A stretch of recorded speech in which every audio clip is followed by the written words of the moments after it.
Ever since I ended up in a wheelchair due to an accident 2 years ago, my husband and mother-in-law's attitudes have become noticeably harsher. Sorry, but could you please leave this house for a second? I couldn't comprehend the words my husband suddenly uttered one night. What? What do you mean? I mean exactly what I said. My mother and I talked it over and decided. Do you mean you want a divorce? Yeah, that's it. I've been thinking about it for a long time now. You can't earn a penny.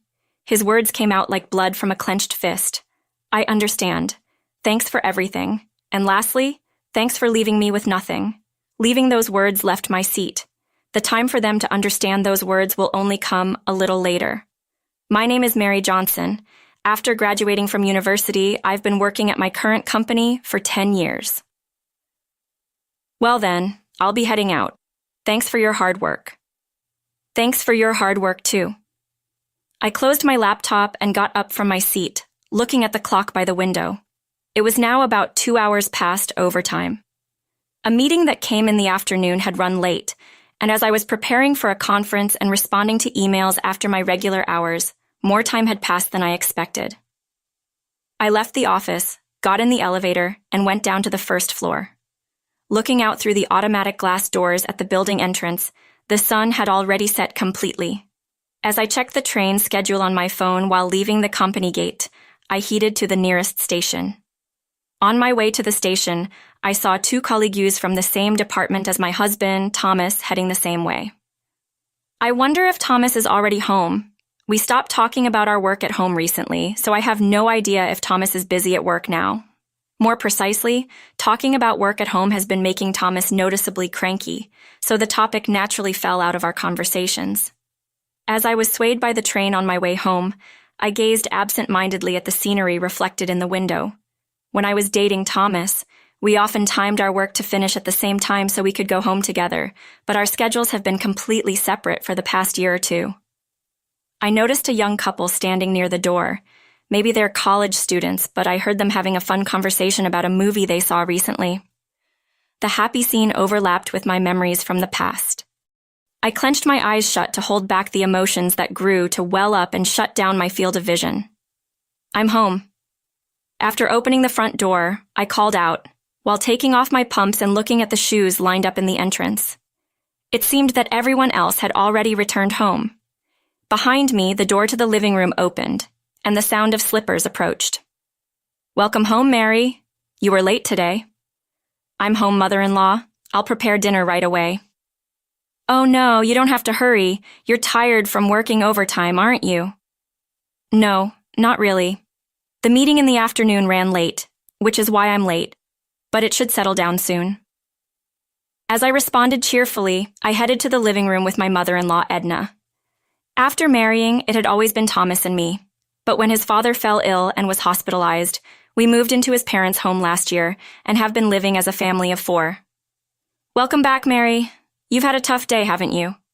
I'm back, I reply. My father-in-law, who was reading the newspaper on the living room sofa, greets me with a warm voice.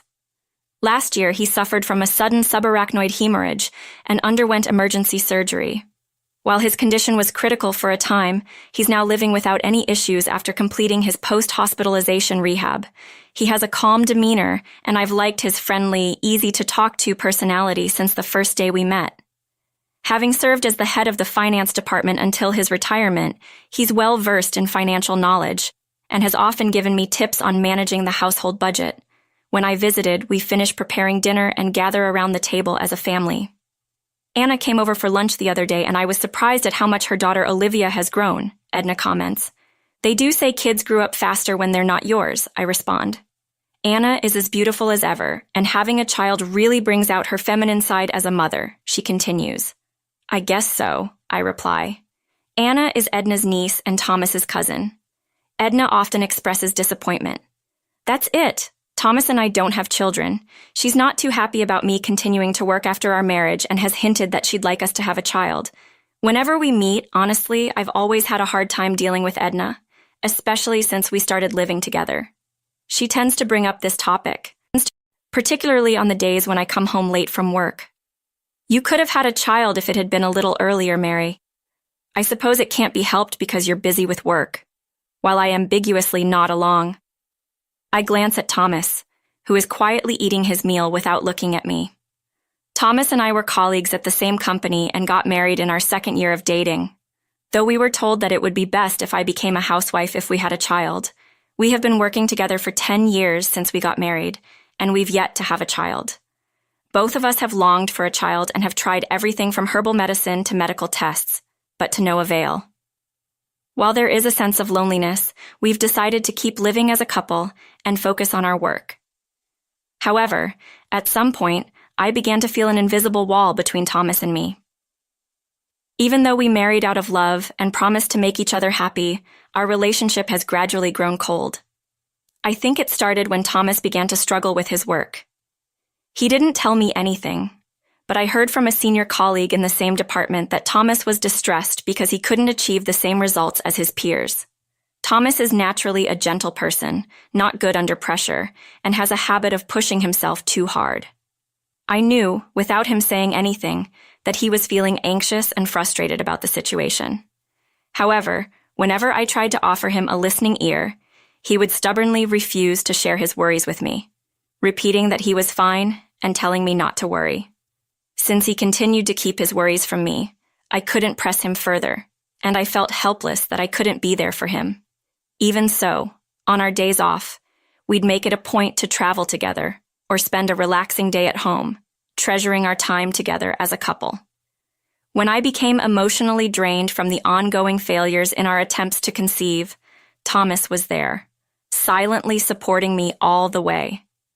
That's why, even if I couldn't directly help solve Thomas's current problems, I intended to be by his side, creating moments of comfort and peace for him. The turning point was probably when I received a promotion at work.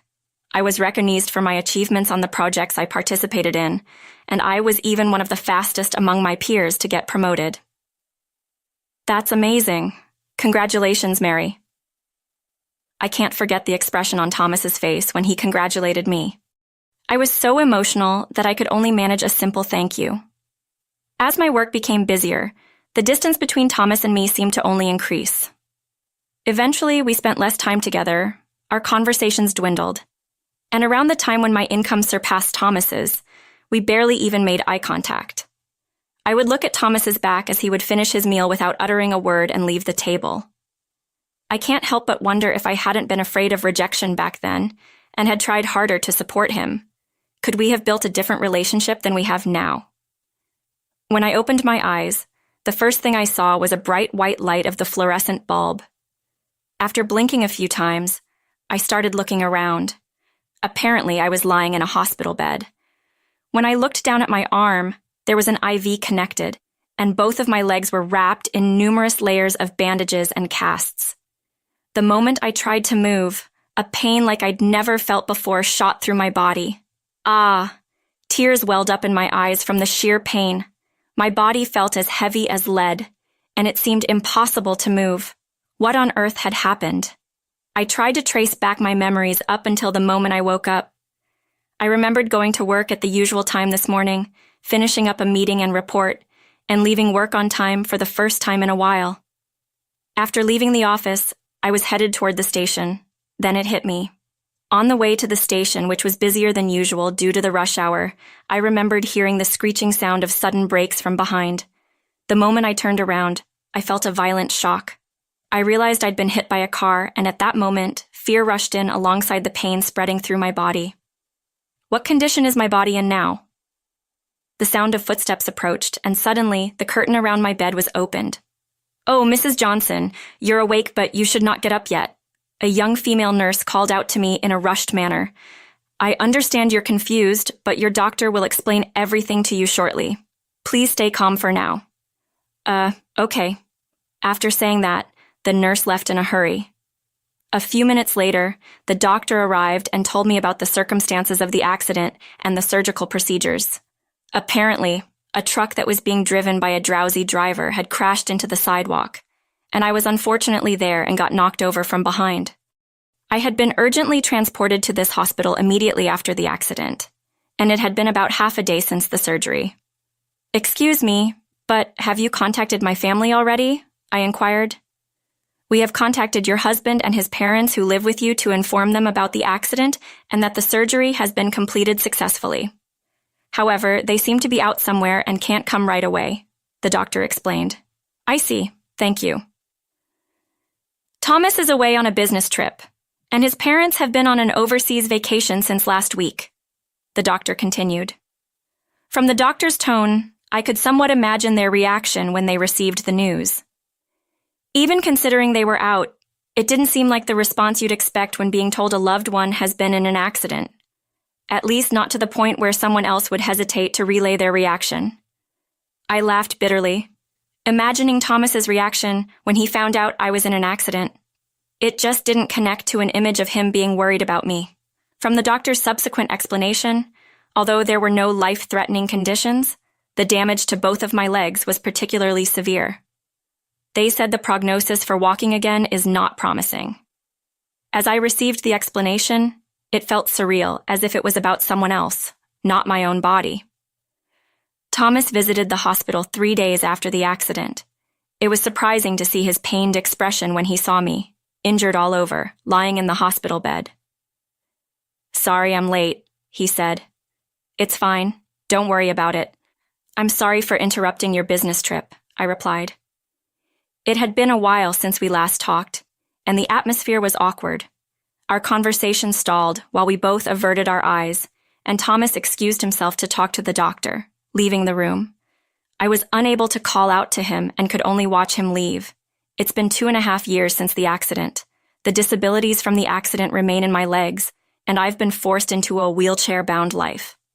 The accident happened while I was leaving work, so I was able to stay with the company, but it was difficult to work the same as before, and I resigned about 6 months ago.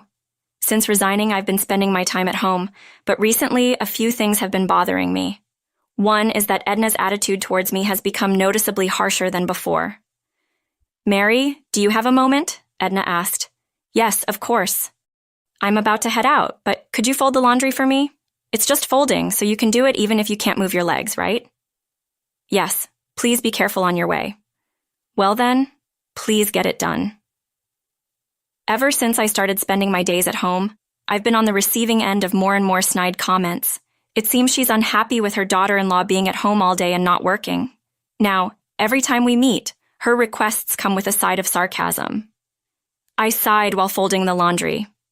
The other thing that's been on my mind is Thomas's job. According to a former colleague, Thomas seems to be losing his place at work more than ever before. Outperformed by juniors and subordinates who joined after him, he seems to be treated like an annoyance by his surroundings. He used to mostly keep to himself after coming back from work, but recently he's been taking out his frustrations on me more often. Must be nice, Mary. You don't have to worry about workplace relationships anymore, and you can eat without having to work. I heard from Mom you've been lazing around all day doing nothing. I wish I could have that lifestyle just once, Thomas remarked sarcastically. I no longer saw any trace of the once kind Thomas, who kept throwing sarcastic remarks at me. All I felt was sadness for the changed man he had become. I hate to ask this, but could you please leave this house? One night, Thomas abruptly said. What? What do you mean? I asked, bewildered. I mean just what I said. My mom and I have talked it over and decided. I turned to look at Edna, who was sitting next to Thomas. Mary, ever since you quit your job, you haven't contributed to the living expenses, nor have you helped around the house. You've just been staying at home all the time. To be blunt, it's a nuisance. If you stay here any longer, I don't... You think it's impudent to be leeching off of others without making any contribution to their household? Edna continued, a triumphant look in her eyes.